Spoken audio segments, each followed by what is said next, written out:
ঈদের আগের দিন এমন একটা বিপদ আসবে আমি কখনো ভাবতেও পারিনি। মানুষ ঈদের জন্য প্রস্তুতি নেয় আর আমি হসপিটালে যাওয়ার জন্য প্রস্তুতি নিচ্ছিলাম। এত যে কষ্ট জার্নি করা, একটা রুগী নিয়ে দৌড়াদৌড়ি করা, হসপিটালে যাতায়াত, এই হসপিটাল থেকে ওই হসপিটালে, এখান থেকে ওইখানে, সেটা হচ্ছে আমার সাথে হয় সবসময়। আমি কখনোই কিন্তু একদম রিল্যাক্সে বসতে পারি না, সবসময় দৌড়াদৌড়ি আছেই। এই দেখেন এটা হচ্ছে পপুলার, এটা রাজশাহীতে ভবন এক। এইখানে আমি রোগী নিয়ে আসছি আর এসে দেখলাম যে ডাক্তার আরো পরে বসবে। ওই দিনটা ছিল আমার জন্য খুবই কষ্টদায়ক, মানে ঈদের আগের দিন। এই ভিডিওটা ঈদের আগের দিনে। তো পপুলারে আসছি, আসার পরে এখানে যে হসপিটালের কোনো অভাব নাই, কোনো অভাব নাই। ডাক্তারের জন্য বসে থাকতে থাকতে কত রাত হচ্ছে, 7টা থেকে রোগী দেখে এরা। এরপর একটা হচ্ছে হোটেলে খাইতে আসছি, খাবারে যেগুলা গ্রিল হচ্ছে চিকেন, তারপরে নান রুটি, গ্রেভি আছে সাথে, গ্রিল হচ্ছে চিকেনের সাথে, তারপরে সালাদ আছে। বিশ্বাস করেন খাবারগুলো খাইতে বসে অযথাই 600 টাকার খাবার, এখানে দুজন মানুষ 600 টাকার খাবার খাইছি, কিচ্ছুই খাইতে পারি নাই। মানে প্রত্যেকটা খাবারের মধ্যে চুল, ময়লা, পোকা এগুলা পড়ে রয়েছে। তো যা হোক খাবার খেয়ে বের হয়েছি, রাত তো হয়েই গেছে। সন্ধ্যার দিকে আসছিলাম যেহেতু ডাক্তার 7টা থেকে বসে, 7টা থেকে ডাক্তার দেখায়, তারপর রাত 12টায় রুমে আসি। 12টায় রুমে এসে তারপর রান্না বাড়া শুরু করি, কারণ রান্না না হলে খাবো কি, যেহেতু রুমে আসছি, বাড়িতে নাই। বাড়িতে থাকলে মা অবশ্যই রান্না করে রেখে দিত, আমার কিছুই করতে হতো না। তো রুমে এসে দেখি যে সবকিছু এলোমেলো, কি রান্না করব। দেখেন আমার জীবন, ফ্রিজটাও অপরিষ্কার, কারণ সময়ের জন্য পরিষ্কার করতে পারি না। কারণ হচ্ছে এটাই যে আমার একদমই সময় নাই। যার ঘরে 2-1টা রুগী আছে তার জীবনের শান্তি বলতে কোনো কিছু কিন্তু থাকে না।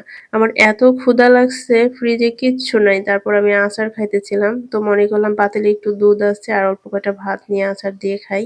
মানে কি খাবো, রেঁধে খাওয়ার মতো ধৈর্য নাই, এত ক্ষুধা লাগছে। কারণ রাস্তায় যেটাই খাচ্ছি আমার খাওয়ার মতো একদম লাগতেছে না, তৃপ্তি হচ্ছে না। এতগুলো খাবার নিয়ে বসছি, একবার মুখে দেওয়ার পর সবগুলো ফেলে দিয়ে চলে আসছি বাইরে। হচ্ছে কুশিলে শরবত, তারপরে হচ্ছে ডাব, দই, এগুলো খাইছি। তারপরেও কিন্তু খাওয়ার কোনো তৃপ্তি হচ্ছে না, মনে হচ্ছে যে আমি খাই নাই, আমার অনেক ক্ষুধা লাগছে। বাইরে থেকে সারা দুনিয়ার খাবার খেয়ে ফেললেও আমার কাছে কখনো কোনোদিন তৃপ্তি হবে না যতক্ষণ ঘরের খাবার না খাবো। চলেন ঘরের খাবার নিজে হাতে রান্না করি।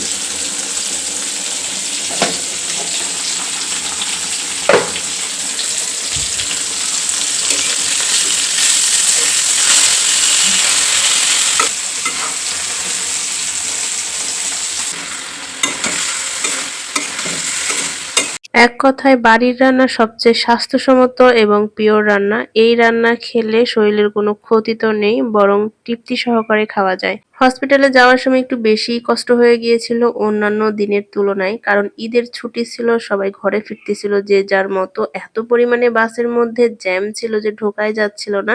বাসের প্রথম দরজা থেকে শুরু করে লাস্টের সিট পর্যন্ত শুধু লোক আর লোক ছিল। এত পরিমাণে লোক ছিল, সিটের মধ্যে যারা বসেছিল তো তারা ছিলই, আর যারা দাঁড়িয়ে ছিল মনে হচ্ছে একটার উপর একটা পড়ে যাবে এমন অবস্থা।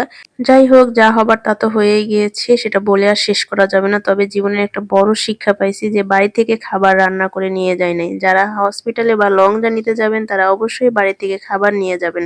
একটু কষ্ট করে খাবার বানিয়ে নিয়ে যাওয়ার অনেক সুবিধা রয়েছে। অন্তত বাইরের পচাবাসি খাবার খেয়ে আপনার পেটটা খারাপ হবে না এবং টাকাও সাশ্রয়ী হবে। আমি তো কল্পনাও করিনি ঈদের আগের দিন এমন একটা বিপদে পড়বো, এমন একটা বিপদ আসবে আমার। সকল বিপদ কাটিয়ে এখন আলহামদুলিল্লাহ। সবাই ভালো থাকবেন, সুস্থ থাকবেন। আল্লাহ হাফেজ।